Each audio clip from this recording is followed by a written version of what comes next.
Pelva, pour 2 minutes. Monsieur le Président, Monsieur le Ministre, mes chers collègues, le débat d'aujourd'hui sur la régression de la place de l'agriculture parle d'un constat alarmant et je tiens à mon tour à féliciter notre collègue Laurent Duplomb pour son rapport d'information à ce sujet qui nous permet de nous exprimer afin de défendre nos agriculteurs dans leur travail au quotidien.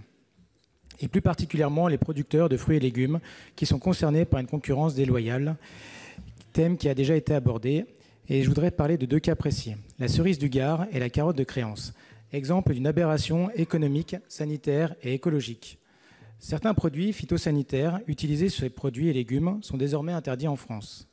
Et même s'ils sont parfois interdits en Europe, ils peuvent néanmoins bénéficier de nombreuses dérogations. Prenons la cerise tout d'abord. En 2018, les producteurs se sont mobilisés pour dénoncer cet abus dont ils étaient les victimes. En effet, ils n'étaient plus autorisés à utiliser le diméthoate contre la mouche Suzuki, alors que leurs concurrents étrangers, notamment turcs, pouvaient importer leurs fruits en France. Même si la production n'est pas suffisante en France, les importations doivent être réglementées pour assurer une concurrence saine. Suite à cette concurrence déloyale manifeste, en avril 2019, la France a opté pour l'interdiction de l'introduction, l'importation et la mise sur le marché en France de cerises traitées par ce produit. Peut-on vraiment en être sûr ? Pour la carotte de Créance, les producteurs de cette célèbre variété se sont vus interdire l'utilisation du dichloropropène, sans aucune dérogation possible, car relevant d'une décision de l'Union européenne et donc entérinée dans le droit français. Pourtant, certains pays européens, comme l'Espagne et l'Italie, ont obtenu, semble-t-il, des dérogations. Cette production française est donc frappée de plein fouet par la concurrence déloyale et cela a révolté nos agriculteurs qui réclament très justement une réglementation unique pour un marché unique. De plus, il est choquant que l'on accepte de mettre dans l'assiette des Français ce que l'on ne veut pas voir produire en France pour des raisons sanitaires. Où en sommes-nous aujourd'hui, Monsieur le Ministre ? Pourquoi cette interdiction n'est-elle pas respectée et qu'attendons-nous pour défendre nos agriculteurs ? Je vous remercie. Merci, Monsieur le Ministre. Merci beaucoup. Monsieur le sénateur, ce que vous dites est très important par rapport à la construction européenne que nous voulons. Vous voyez bien que ce n'est pas si simple que ça. Parce qu'il y a des décisions qui sont prises à l'échelle européenne, dont certains de nos collègues États membres demandent des dérogations, d'autres que nous voudrions. Vous voyez, tout ça, ce n'est pas simple. Alors, sur les 2 questions très précises, le diméthoate, le choix a été fait par un gouvernement précédent. Nous avons fait agir la clause de sauvegarde sanitaire. Aujourd'hui, il n'y a aucune distorsion de concurrence. Il n'y a aucune cerise qui entre sur le marché français qui ont été traités par le diméthoate. C'est absolument sûr.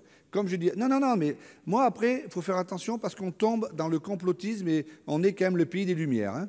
Donc, si on pense qu'à un moment, c'est le cas, c'est ce que je dis à toutes les filières, si vous voyez dans une grande surface cela, alors il faut le signaler immédiatement à la DGCCRF qui fait 6 000 contrôles par an. Et là, vous avez vu qu'il y a eu quelques amendes dernièrement qui sont tombées. Mais moi, si je peux me permettre, je n'accepte pas qu'on dise c'est pas vrai, il y a des cerises qui rentrent traitées au diméthoate.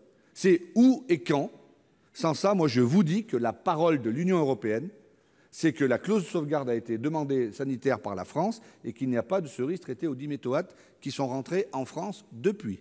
On peut le regretter ou pas, mais vous voyez bien qu'on peut être ambivalent entre la demande de la société de toujours moins de pesticides, d'intrants, etc., et puis la demande des agriculteurs. Donc voilà, il faut trouver l'équilibre. Sur la carotte de Créance, qui était un des premiers sujets sur lesquels j'ai eu à m'occuper quand je suis arrivé, c'est pas simple. Je suis allé les voir, on en a parlé, etc.